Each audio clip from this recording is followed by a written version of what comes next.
근데 우리의 관심은 결국은 11월 대선에서 누가 이기냐는 거죠. 시진핑은 누가 이기를 원할까요? 트럼프일까요? 바이든일까요? 트럼프하고 이야기하기 쉽다. 트럼프가 비즈니 대통령이니까 그런 말을 많이 하는데 저는 일관되게 중국 본토 입장에서는 이 대만 선거가 그렇게 나쁘지 않습니다. 물론 졌지만 일단 여론은 조금씩 변하고 있다고 생각을 하기 때문에 해볼 만하다고 생각을 하고 있는 것 같습니다. 지금 중국 경제들을 한마디로 정리를 한다라고 했을 때 특별한 경제 강의 머니 특강. 안녕하세요. 주식 초등학교 여러분. 저는 오늘 특강을 맡은 박승찬입니다.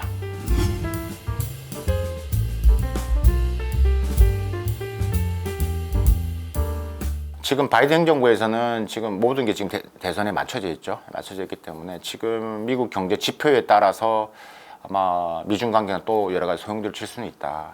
소용돌이를 칠 수는 있다. 그래서 지금 관계에서 지금 할 수 있는 것은 계속 대중국 압박을 계속하는 게, 대중국 압박을 하는 이유는 압박을 해야지만 지지율이 올라가기 때문에 그렇습니다. 근데 우리의 관심은 결국은 지금 바이든이 아니라 11월 대선에서 누가 이기냐는 거죠. 시진핑은 누가 이기를 원할까요? 트럼프일까요? 바이든일까요? 그 전에 여러 전문가들은 또 이제 트럼프하고 이야기하기 쉽다. 트럼프가 비즈니 대통령이니까 그런 말을 많이 하는데 저는 일관되게 시진핑은 바이든을 응원하고 있습니다. 그렇기 때문에 작년 에이펙 정상회 11월 달도 간 거고 간접적인 지지를 해주고 돌아간 겁니다. 만약에 트럼프가 돌아오면 상황은 매우 복잡해지고 긴박해집니다. 그 말의 의미는 한국도 매우 어려운 상황에 국면에 직면할 수 있다. 이것은 우리 경제, 증시 모든 부분에 있어서의 하나의 큰 패러다임을 바꿀 수 있다. 트럼프가 돌아올 때 미중 간의 관계가 완전히 이제 더 틀어지고, 제가 이걸 제가 하는 표현을 쓴다면 정말 트럼프 돌아오면 트럼프 1.0의 내가 아니야. 나 이제 그동안 바이든의 좋은 정책들 그대로 놓고 내가 관세 때리는 거 좋아하잖아. 그대로 갖다 붙일 겁니다. 그러면 이제 묻고 더블로 갑니다. 정말. 그럴 경우는, 그러니까 중국은 그걸 가장 두려워합니다. 그러니까 사실 중국 입장에서는 바이든은 고마운 거예요. 왜냐하면 중국이 빠져날 구멍이 많아. 그러니까 트럼프가 이야기하는 게 뭐예요? 아휴, 너는 하려면 제대로 해라. 그러니까 이런 룸이 많으니까 중국이 계속 저렇게 가는 거야. 그러니까 화웨이에 지금 7나노 폰이 나오는 거야. 어찌됐든 간에.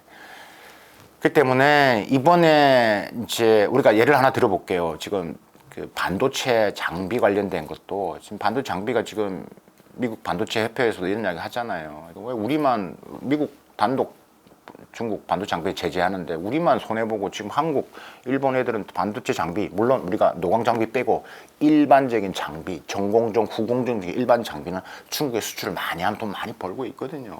우리만은 왜 그러냐? 그 한국이나 일본이 다 그렇게 돈 벌어서 또 R&D 하면 결국 미국의 반도체 산업은 또 무너진다. 그래서 뭐 해라고요? 똑같이 우리 미국 기업들이 지금 반도체 장비 제재하는 것 못하는 것처럼 주변 동맹국도 똑같은 조건에서 해야 된다라고 건의를 하고 있어요. 바이든 입장에서 머리가 아프죠. 동맹을 생각을 해야 되니까. 그럼 반발이 심하겠죠. 그런데 이게 저는 시간 문제라고 보는 거죠. 만약에 트럼프 오면 왜 우리 기업만 그래? 야, 한국 너희들 지금 보니까 후공정, 이게 직접적인 기술 성장이 아니더라도 반도체 관련 기업들 모두 똑같이 미국 기업들 똑같이 해.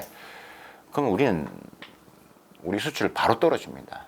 그러면 타격이 완전히 이루어집니다.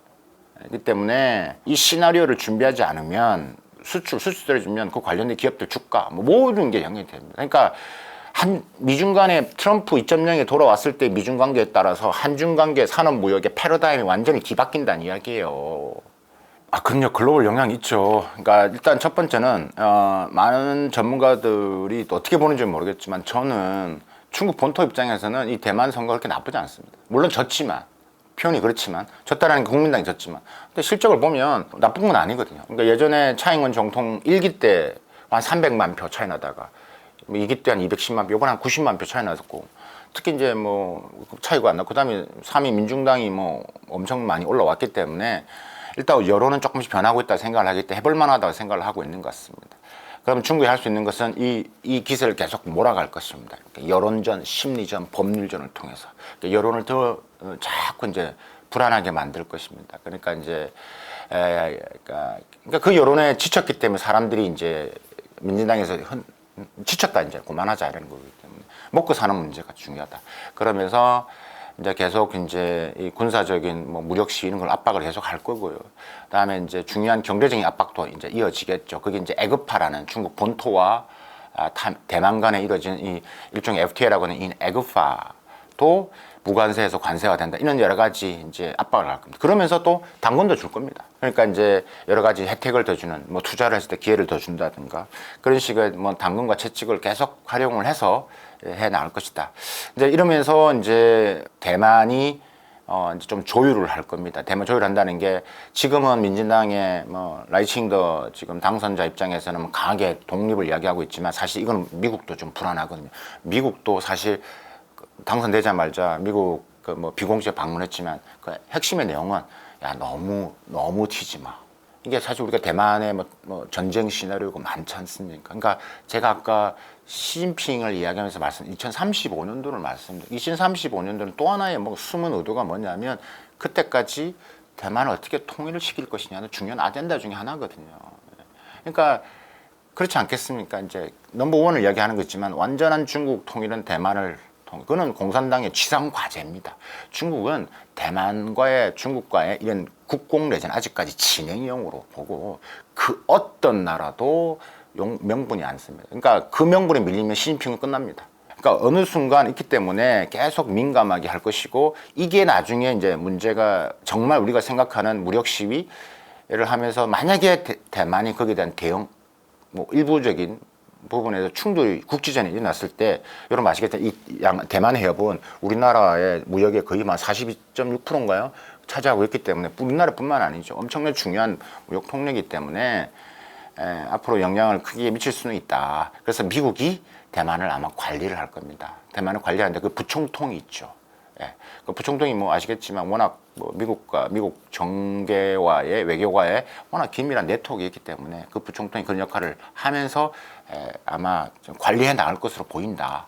그래서 지금은 그렇게 강렬하지만 이제 힘은 그 예전의 차잉원보다는 조금 득표율에서 봤다시피 좀 약해질 수밖에 없다. 그리고 그 와중에 중국은 더욱더 강하게 말씀드렸던 여론전, 심리전, 법리전을 해 나갈 것이다. 지금 홍다가 지금 일단 홍콩에서 청산이 내려졌는데 지금 이제 일단 청산인도 정해져야 되고 그다음에 이게 돈은 다 자산은 어디 있어요? 중국 본토에 있는데 근데 이게 해결되려면 시간이 많이 걸립니다. 이게 가지는 의미를 너무 크게 보시는데 저희는 별로 크게 안 보거든요. 왜냐 그러면 일단은 물론 2021년도에 중국과 홍콩 간에 이제 역외 채무 관계를 했을 때 중국 법원에서 이것을 허가할 것이냐라는 것은 쉽지 않다라고 저는 판단이 되어지고 물론 뭐 그전에도 이런 역에서 발생한 채무에 중국 본토 자산을 압류한다든지 처분하는 것에 대해서 안 한 건 아니지만 한 4-5번 정도 있었습니다. 근데 이번에 헝다 같은 경우가 중국 본토에서 그게 집행이 가능할 것이냐. 중국 내 여론이나 중국 내 전문가들 이야기도 많이 해보고 저 개인적인 생각도 마찬가지지만 쉽지 않다라고 이제 판단이 되시고 사실 이게 청산하기 전까지 이게 샤인 글로벌이라는 홍콩의 자산에서 돈을 받기 위해 소송을 해서 시작된 건데 사실 이 협상을 많이 했거든요. 그래서 저는 협상을 했다라는 게 이제 헝다에 뭐 제시하는 야 헝다 지분 좀 줄게 뭐 한 18% 줄게. 일단 헝다 자회사 거 지분 너가 많이 가져가 안 된다라는 거기 때문에 그러니까 이제 아마도 제 생각에는 뭐 헝다가 더 항소를 더 할 수도 있고 그러니까 이런 시기가 있어서 이게 큰 시장에 미칠 파급은 저는 크지도 않다. 지금 현재 상황은 좀 그렇습니다. 그래서 사실 중국 내에서도 지금 이 헝다 이슈에 대한 부분은 이미 크게 지금 이슈로 보는 측면은 별로 없거든요. 안 된다고 보는 게 더 많기 때문에. 그래서 항소나 그다음에 지분 매각, 뭐 지분의 참여 이런 형태로 어느 정도의 시간이 일단은 많이 걸릴 거기 때문에 그런 식의 가능성이 저는 높아 보이기도 합니다. 지금 중국 경제들을 한마디로 정리를 한다라고 했을 때 저는 중국 경제가 흔들리고 있는 건 맞다. 중국 경제가 어려움에 직면한 것은 맞다. 하지만 꼬꾸라진다라는가 이런 식의 중국 위협론, 붕괴론으로 확대되는 것은 결코 우리한테 도움이 되지 않는다. 중국 경제가 잘 돼야지만 우리도 좋은 거고요. 사실 중국 경제만 이야기하더라도 중국 경제는 이게 지금 딱 과도기적인 측면이 있는 것 같습니다. 아까 가장 핵심이 이제 리오프닝하고 1년 지났습니다. 그러니까 앞으로 제가 생각할 때 소비가 살아나려면 3년만큼의 상흔 효과의 기간이 뭐 걸릴 수도 있겠지만 이게 아마 올해에 아마 여러 가지 포인트가 될 것 같습니다. 물론 부동산이나 지방부채는 계속 언급이 되겠지만 확언하건대 이게 중국 경제 시스템 리스크로 확전되는 것은 결코 없다. 결코 없다. 이렇게 말씀드리고 있을 것 같고, 일단 중국의 외환 보유고라는 게 뭐 3조 2천억 세계 넘버원입니다. 중국 저축률은 뭐 세계에서 지금 어마어마하죠. 중국 은행에 잠자고 있는 돈을 중국 정부가 어떻게 해서 소비의 심리 지수를 올려서 돈을 풀게끔 하느냐가 관건인데, 그게 어느 정도 맞물리고, 그 다음에 중국 정부가 지금 수출 부분에 있어서의 지금은 어차피 지금 글로벌 환경이 안 좋기 때문에 크게 기대는 하지는 않고 있다. 하지만 과거의 노동 집약이 아니라 좀 첨단 제조에서는 조금 볼륨감을 올리고, 일반 서민들은 우리가 여러분 많이 들어보시는 이 직구 플랫폼들, 알리라든지 티무라든지 쉰이라든지 틱톡샵, 그래서 서민들에게 이런 여러 가지 민간에 있는 것들 직구 플랫폼에서 자꾸 수출을 더 확대하는 형식의 방향을 계속해 나갈 겁니다. 그래서 핵심은 올해 2024년도 한 해도 여러 가지 중국에 대한 위기에 대한 설왕설래가 분명히 많이 나온다. 하지만 그것을 가지고 시스템 리스크로 보시면 절대 안 된다. 첫 번째가 3조 2천억의 외환 보유고가 있고요. 총저축률이 뭐 OECD 대비해서 매우 견고하고요. 부채율은 아까 말씀드렸지만 부채율이 분명히 늘어나고 있는 건 사실이다.